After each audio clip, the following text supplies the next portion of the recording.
العلم هو النور الهادي والمفتاح لكل الخير من يرد الله به خيرا. بسم الله الرحمن الرحيم. الحمد لله رب العالمين. الحمد لله حمدا كثيرا طيبا مباركا فيه وصلى الله وسلم على نبينا محمد وعلى آله وأصحابه وبارك وسلم تسلیما كثيرا كثيرا. عزیز طلبہ اکرام، گزشتہ کل آپ حضرات کے سامنے ووجب مہر المثل بنفس العقد في المفوضة عطف على قوله صح إيقاع الطلاق وتفريع على حكم الخاص، أي ولأجل أن العمل بالخاص واجب ولا يحتمل البيان، ووجب مهر المثل بنفس العقد من غير تأخير إلى الوطء في المفوضة. اس پوری عبارت کا ترجمہ پیش کیا گیا تھا جس کی تشریح آج کے سبق میں آپ حضرات کی خدمت میں پیش کی جا رہی ہے. عزیز طلبہ کرام، اس عبارت میں مطلقاً خاص کے حکم پر چھٹی تفریح اور خاص کے حکم اول یعنی ان یتناول المخصوص قطعاً پر تیسری تفریع مذکور ہے. اس کا حاصل یہ ہے کہ متن میں لفظ مفوضہ بکسر الواو اور مفوضہ بفتح الواو دونوں ہو سکتا ہے. لفظ مفوضہ بکسر الواو مفوضہ اور بفتح الواو مفوضہ دونوں ہو سکتا ہے. بکسر الواو کی صورت میں مطلب یہ ہوگا کہ وہ عورت جس نے اپنے آپ کو بلا مہر سپرد کر دیا ہے، اور بفتح الواو کی صورت میں یہ مطلب ہوگا کہ وہ عورت جس کو اس کے ولی نے بلا مہر سپرد کر دیا ہے. شارح علیہ الرحمہ فرماتے ہیں کہ اس جگہ دوسرا احتمال زیادہ صحیح ہے، کیونکہ پہلی صورت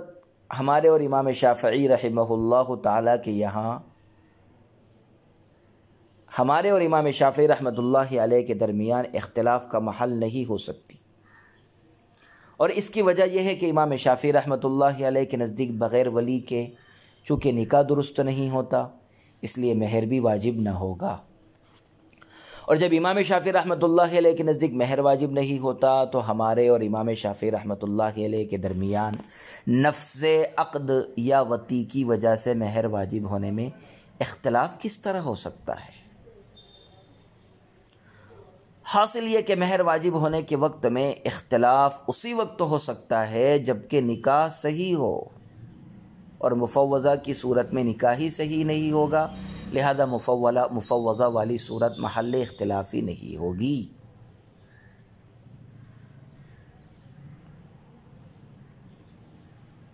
مفوضہ والی صورت حاصل یہ ہے کہ مہر واجب ہونے کے وقت میں اختلاف اسی وقت ہو سکتا ہے جب کہ نکاح صحیح ہو، حالانکہ مفوضہ بکسر الواو کی صورت میں امام شافعی رحمۃ اللہ علیہ کے نزدیک نکاح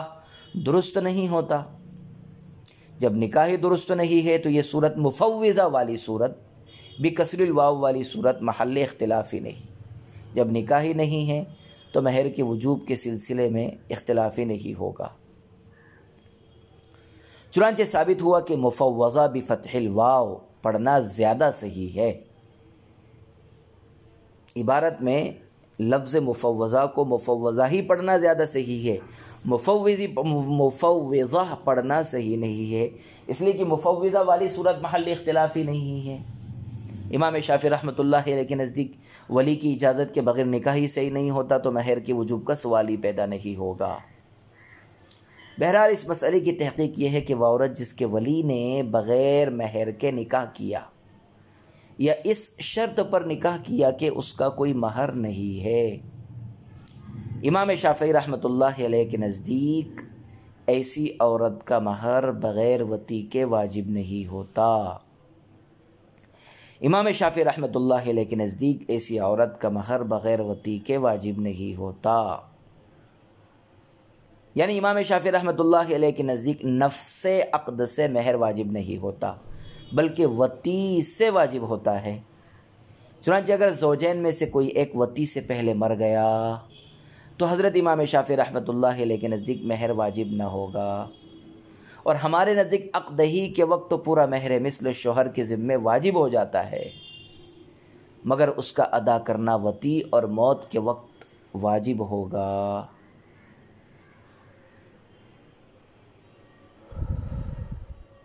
ہمارے نزدیک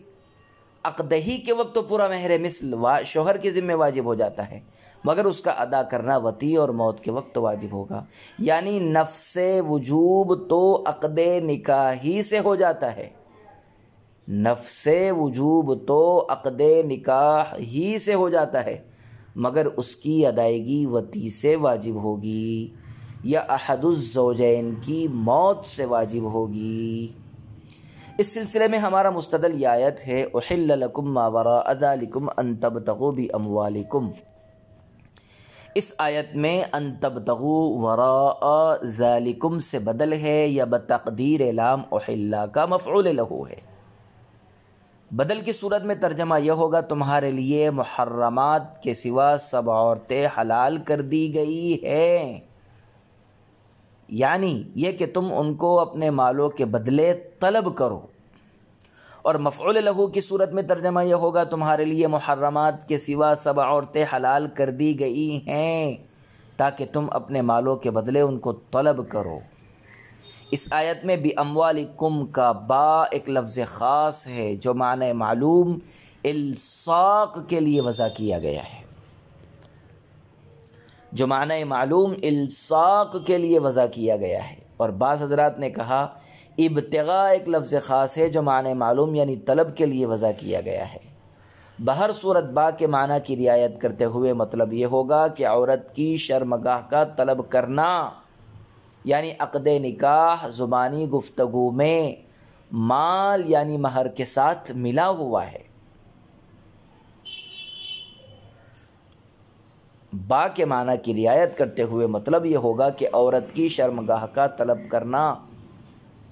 یعنی عقد نکاح زبانی گفتگو میں مال یعنی مہر کے ساتھ ملا ہوا ہے، یعنی ایجاب و قبول کے وقت مہر کا ذکر کرنا چاہیے،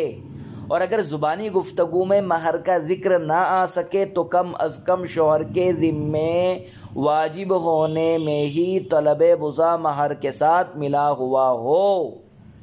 تاکہ با کے مدلول یعنی الصاق پر قطعی طور سے عمل ہو سکے۔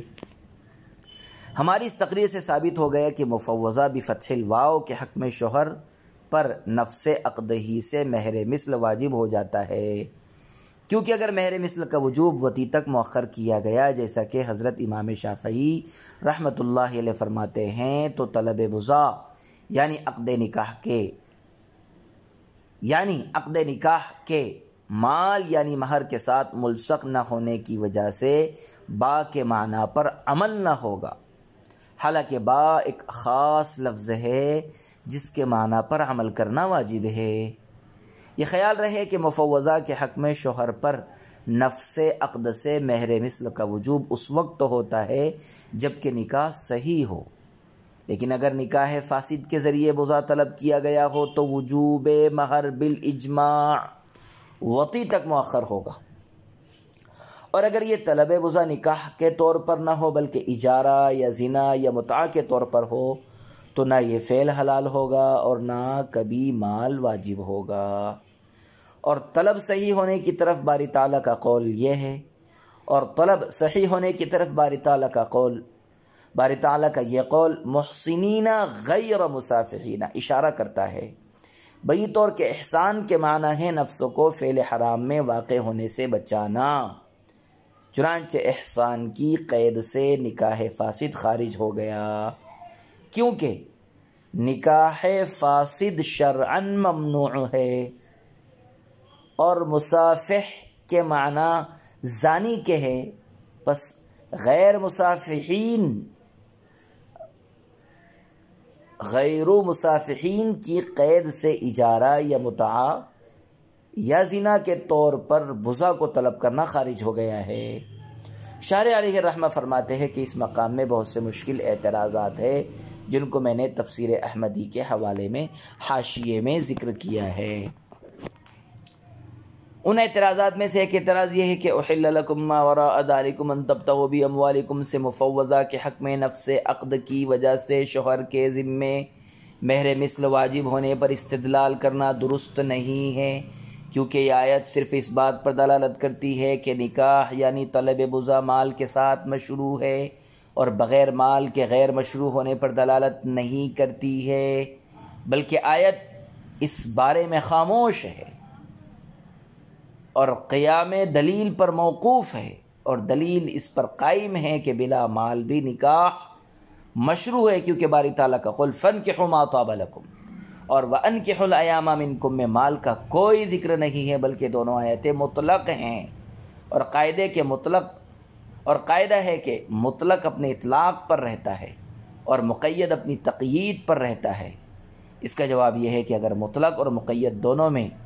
حکم بھی ایک ہو اور واقعہ بھی ایک ہو تو مطلق کو مقید پر محمول کر لیا جاتا ہے، بس یہاں بھی اس شرط کے موجود ہونے کی وجہ سے مطلق یعنی فَانْكِحُوا مَا طَابَ لَكُمْ اور انکحوا الایام کو مقید یعنی ان تبتغوا باموالکم پر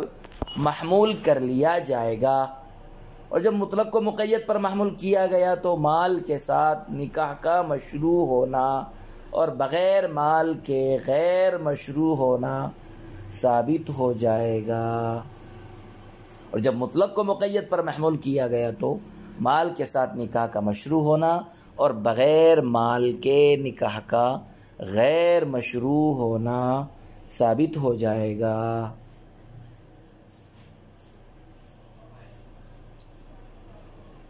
وَكَانَ الْمَهْرُ مُقَدَّرًا شَرْعًا غَيْرُ مُضَافٍ إِلَى الْعَبْدِ اور مہر شرعی طور پر مقدر ہے، بندے کی طرف منسوب نہیں ہے۔ عطف علی ما سبق، یہ جملہ بھی سابقہ جملے پر معطوف ہے، وتفریع علی حکم الخاص اور خاص کے حکم پر تفریع ہے، ای وَلِأَجْلِ أَنَّ الْعَمَلَ بِالْخَاصِ وَاجِبٌ وَلَا يَحْتَمِلُ الْبَيَانَ، یعنی اس وجہ سے کہ خاص پر عمل کرنا واجب ہے اور خاص بیان کا احتمال نہیں رکھتا۔ کان المہر مقدرا من جانب الشارع غیر مضاف غیر مضاف تقدیرہ الی العباد، مہر شارع کی طرف سے مقدر ہوگا، بندوں کی جانب اس کا مقدر کرنا منسوب نہ ہوگا۔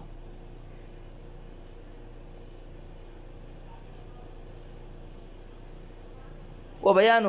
اس کی تفصیل یہ ہے، ان تقدیر المہر عند الشافعی مفوض الی رأی العباد و اختیارہم فکل ما یصلح ثمنا یصلح مہرا عنده۔ اس کی تفصیل یہ ہے کہ امام شافعی رحمۃ اللہ علیہ کے نزدیک مہر مقرر کرنا بندوں کی رائے اور پسند کے سپرد ہے، لہذا ان کے نزدیک ہر وہ چیز جو کسی چیز کی قیمت بننے کی صلاحیت رکھتی ہے وہ مہر بننے کی بھی صلاحیت رکھتی ہے۔ وعندنا وإن كان لا يقدر في جانب الأكثر لكن يقدر في جانب الأقل وهو ألا يكون أقل من 10 دراهم عملا بقوله تعالى قد علمنا ما فرضنا عليهم في أزواجهم وما ملكت أيمانهم۔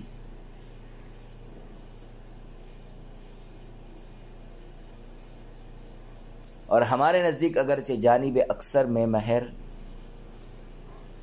مقدر نہیں ہوتا لیکن جانب اقل میں مقدر ہوتا ہے، اور وہ یہ ہے کہ مہر 10 درہم سے کم نہ ہو، لیکن یقدر فی جانب العقل وهو الا يكون اقل من 10 دراهم عملا بقوله تعالى قد علمنا ما فرضنا عليهم في ازواجهم وما ملكت ايمانهم۔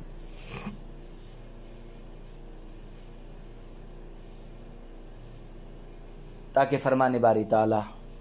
قد علمنا ما فرضنا علیہم فی ازواجہم وما ملکت ایمانہم پر عمل ہو جائے،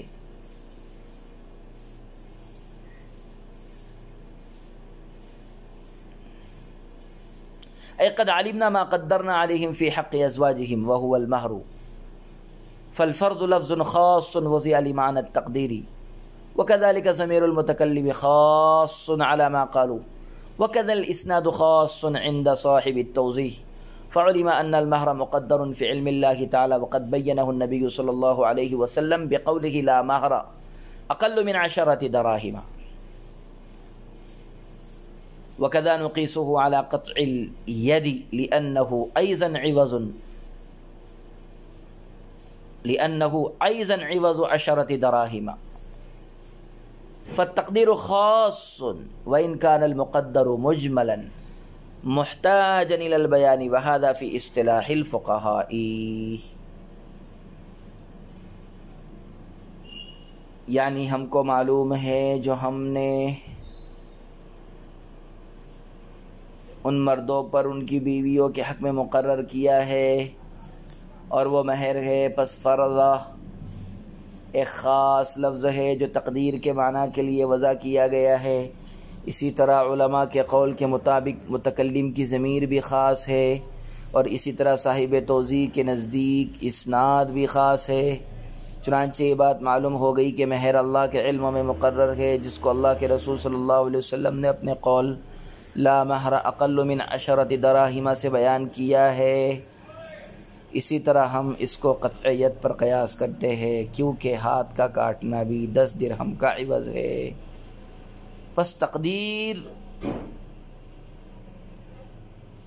فرض خاص ہے، اگرچہ مقدر مجمل ہے، بیان کا محتاج ہے، اور یہ فقہا کی اصطلاح میں ہے.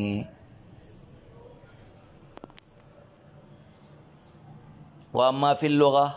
فَهُوَ حَقِيقَةٌ فِي الْإِيجَابِ وَالْقَطْعِ، ولهذا قال الشافعي إن الفرض هنا بمعنى الإيجاب بقرينة تعديته بعلى، وعطف ما ملكت أيمانكم على أزواجهم، لأن المهر لا يقدر في حق ما ملكت أيمانهم على أزواجهم، فيكون المراد به النفقة والكسوة، وهو واجب في حق الأزواج وما ملكت أيمانكم جميعا. قلنا تعديته بعلى إنما هو لتضمين معنى الإيجاب، وعطف ما ملكت أيمانهم بتقدير فرضنا ثان، أي ما فرضنا عليهم فيما ملكت أيمانهم، على أن يكون هذا بمعنى أوجبنا والأول بمعنى قدرنا، هكذا قالوا.